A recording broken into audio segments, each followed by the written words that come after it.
Hello viewers, அனைவருக்கும் வணக்கம். கடகராசி நேயர்களே, நீங்கள் இப்படிதான் கர்க்கடக ராசியை கடகராசி என்பார்கள். கர்க்கடக லக்கணத்துக்கு அதிபதி சந்திரன். ராசிசக்கரத்தின் 90 முதல் 120 பாக வரை கர்க்கடக லக்கணம் பரவியிருக்கும். இங்கு குரு உச்சம் பெற்றிருப்பார். செவ்வாய் நீச்சம் பெற்று விடுவார். இது ஜலராசி, சரராசி, நண்டு வடிவம் கொண்டது. நண்டு அதிக கால்களை கொண்ட ஊர்வன இனம். ஜலத்திலும் பொந்துகளிலும் குடியிருக்கும். கீடராசி, அதாவது புழு இனம் என்று சொல்வதுண்டு. பூச்சிப்புழுக்களை உட்கொண்டு காலந்தள்ளினாலும் நரி போன்ற உயிரினங்களுக்கு உணவாக மாறிவிடும். திரிகோணமான 5ஆம், அதாவது விருச்சிக ராசிக்கும் கேந்திரமான 10ஆம், அதாவது மேஷராசிக்கும் அதிபதியாக இருக்கும் செவ்வாய் இந்த லக்கணத்தில் யோகக்காரனாக மாறி நல்ல பலனை அளிப்பார். இந்த இருவரின் செயல்பாடு மனதுக்கு பிடித்த அளவில் பெருமை அளிக்காது. யோகக்காரனாக செவ்வாய் மகரத்தில் உச்சனாகவும் சந்திரன் ரிஷபத்தில் உச்சனாகவும் மாறுவதால் வாழ்க்கை செழிப்பும் பலரது பாராட்டும் உண்டாகும்.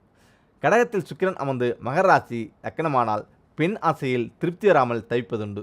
அதிபதி சந்திரன் மனதுக்காரகன். சஞ்சலமான மனம் உலகவியல் சுகத்தை அளிக்கும். பெண் ஆசையில் முற்றுப்புள்ளி வைக்க முடியாமல் தொடர்ந்து ஈடுபட்டு கலகம் வரும். 9க்கு மீனம் உடைய குரு இங்கு உச்சம் பெற்றிருப்பதால் வாழ்க்கையில் தடையில்லாத முன்னேற்றம் உண்டு. கடைசி பாதம் பூசம் ஆயில்யம் இந்த நட்சத்திரத்துடன் இணைந்த சந்திரன் மாறுபட்ட பலனை அளிப்பான். பிறந்து 4 வருடங்கள் வரையிலும் நல்ல பலன் அனுபவத்துக்கு வரும்.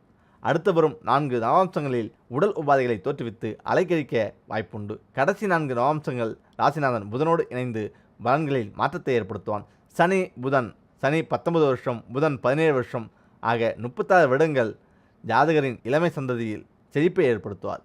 சனி பலம் பொருந்திருந்தால் தொழில் கல்வியில் சிறப்புற செய்து செல்வ செழிப்புடன் வாழ வைப்பார்.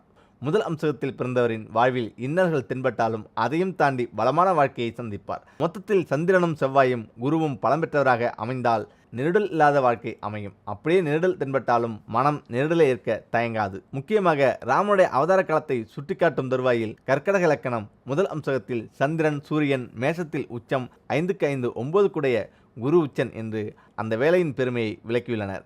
அதோடு இந்த ராசினருக்கு சந்திரன் வழிபாடு கை கொடுக்கும். சந்திராய நம என்ற மந்திரத்தை சொல்லி சந்திரனை ஆராதிக்கலாம்.